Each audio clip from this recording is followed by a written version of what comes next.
গোপালগঞ্জের কাশিয়ানীতে চলছে পল্লী বিদ্যুতের মিটার চুরির হিড়িক।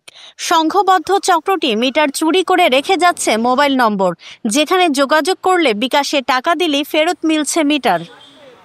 চাপতা গ্রামের মুক্তিযোদ্ধা সৈয়দ হায়দার আলীর চালকল থেকে চুরি হয় মিটার। টাকা না দিয়ে আইনের আশ্রয় নিলে এবার চুরি হয় ট্রান্সমিটার। এতে বন্ধ হয়ে গেছে তার একমাত্র আয়ের উৎস। গত কয়েক মাসে চাপতা, মাজরা ও পারুলিয়া এলাকা মিলিয়ে 5টি মিটার চুরির ঘটনা ঘটেছে। অনেকেই চক্রের সঙ্গে যোগাযোগ করে টাকা দিয়ে মিটার ফিরে পেয়েছেন। মিটার বক্সের মধ্যে একটা নম্বর দেওয়া আছে, ফোন নম্বর দেওয়া আছে। দেখে নরিনের মালিক আসলো, ম্যানেজার আসলো।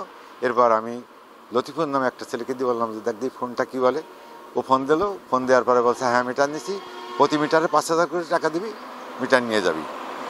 আমি টাকা দিই। যাই সঙ্গে সঙ্গে আমি আর ওই নরিন সমিলের মালিক একসঙ্গে থানায় যেয়ে অভিযোগ করি। অভিযোগ করার পরে পুলিশ আসে নাই বেশ কদিন। এরপরে আমি র্যাপের কাছে যাই।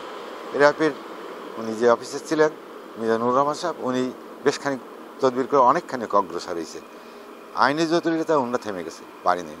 আমি মাননীয় এসপি সাহেবের গোপালগঞ্জ এসপি মহোদয়ের কাছে গেছি। উনি আমার প্রতি সাংঘাতিক আন্তরিক এবং সমস্ত কথা সুন্দরভাবে শুনছে। শোনার পরে বলছে ঠিক আছে, আমি ওসি সাহেবকে বলে দিচ্ছি আপনি যান। ওসি সাহেবের কাছে আসছি। আসার পরে 23 তারিখে আবার রাত্রে আমার ট্রান্সফরমারটা নিয়ে গেছে। শনিবার আমি মিল চালাইছি। শনিবার দিবাগত রাত্রে আমার মিটারটাকে চুরি করে নিয়ে যায়। আমি যখন মিলে আসি দেখতে পাই যে আমার মিটারটা নাই।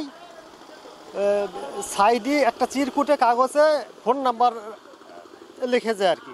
ফোন নাম্বারে যোগাযোগ করা হলে পরে তারা বলে যে হ্যাঁ মিটার আমরা চুরি করছি, প্রতি মিটার প্রতি 5,000 টাকা দিলে পরে আপনারা মিটার পাবেন। এই চুরি আতঙ্কে দিন কাটাচ্ছেন উপজেলার মিটার মালিকরা। স্থানীয়দের দাবি দ্রুত চক্রটি শনাক্ত করে ব্যবস্থা নিক প্রশাসন ও বিদ্যুৎ কর্তৃপক্ষ।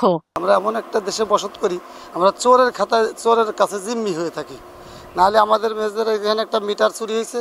মিটার চুরি হওয়ার পর সে 5,000 টাকা চালো, টাকা দিল না বলে তার ফিরে আবার ট্রান্সমিটারটা চুরি করে নিয়ে গেল। আমরা নিজেরাই আতঙ্কিত আছি যে আমরা যে মিটার বা ট্রান্সমিটারগুলো ইউজ করতেছি আমাদের আবাসিকে, এই ট্রান্সমিটারগুলো ভবিষ্যতে চুরি হয়ে যাবে কিনা আমরা এর একটা কর্তৃপক্ষের কাছে সমাধান চাই। এ বিষয়ে পল্লী বিদ্যুৎ সমিতির সিনিয়র জেনারেল ম্যানেজার জানান, মিটার চুরি রোধে দ্রুত ব্যবস্থা নেওয়া হবে। যেটা বললেন এটা তো হতে পারে না, এই নতুন একটা বিষয় আমি শুনলাম। হ্যাঁ, অবশ্যই আমরা যে নাম্বার দিয়ে যাই ওই নাম্বারে আমরা ট্র্যাকিং করে পুলিশ দিয়ে প্রশাসন দিয়ে আমরা তাদেরকে আইনের আওতায় আনার চেষ্টা করব। ভুক্তভোগীদের দাবি যেন আর কেউ মিটার চুরির শিকার না হয়, সেই উদ্যোগ এখনই নিতে হবে।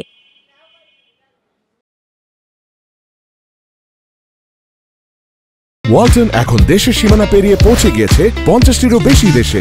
ওয়ালটন, ঘরে ঘরে বিশ্বজুড়ে।